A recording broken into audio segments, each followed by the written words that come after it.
पुराने जमाने की बात है, जब दुनिया में इंसानों के साथ साथ जिन भी रहते थे, लेकिन अलग दुनिया में।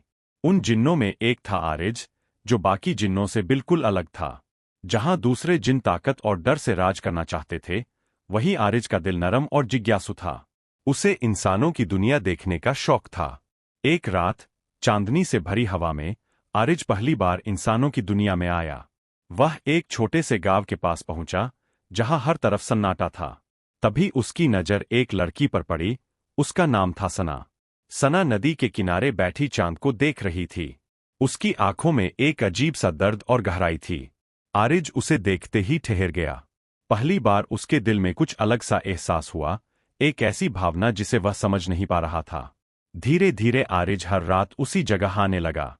वह दूर से सना को देखता, उसकी बातें सुनता, उसकी हंसी महसूस करता। लेकिन वह खुद को दिखा नहीं सकता था, क्योंकि जिन और इंसान का मिलना मना था। एक दिन सना बहुत उदास थी। वह रो रही थी क्योंकि उसके परिवार वाले उसकी शादी जबरदस्ती तय कर रहे थे। यह देखकर आरिज का दिल टूट गया। वह अब और चुप नहीं रह सका। उस रात, जब सना अकेली थी, आरिज ने पहली बार खुद को उसके सामने प्रकट किया।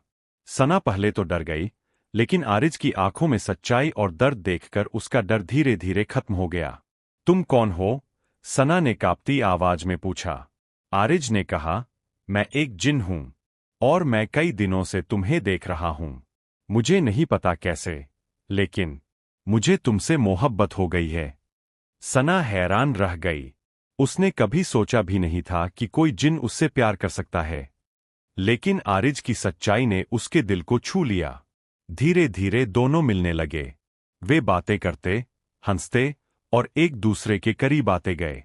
सना भी अब आरिज से मोहब्बत करने लगी थी। लेकिन उनकी खुशी ज्यादा दिन नहीं टिक सकी। जिन्नों के राजा को जब इस रिश्ते के बारे में पता चला, तो वह बहुत गुस्सा हुआ। उसने आरिज को बुलाया और कहा, तुमने हमारे नियम तोड़े हैं। इंसान और जिन का रिश्ता कभी नहीं हो सकता। तुम्हें सजा मिलेगी। आरिज ने बिना डरे कहा, अगर मोहब्बत गुनाह है, तो मैं ये गुनाह 1000 बार करूंगा। राजा ने गुस्से में फैसला सुनाया, या तो तुम अपनी मोहब्बत छोड़ दो, या हमेशा के लिए अपनी ताकत और जिन्नों की दुनिया से बाहर हो जाओ। आरिज के पास एक मुश्किल फैसला था, लेकिन उसने बिना सोचे कहा, मैं अपनी मोहब्बत नहीं छोड़ सकता। उसकी सारी ताकत छीन ली गई, और उसे इंसानों की दुनिया में हमेशा के लिए भेज दिया गया। अब आरिज एक आम इंसान बन चुका था। वह सना के पास गया और सब कुछ बताया। सना की आंखों में आंसू थे, लेकिन उसके दिल में खुशी थी, क्योंकि अब वे साथ रह सकते थे। दोनों ने शादी की और एक साधारण लेकिन खुशहाल जिंदगी जीने लगे।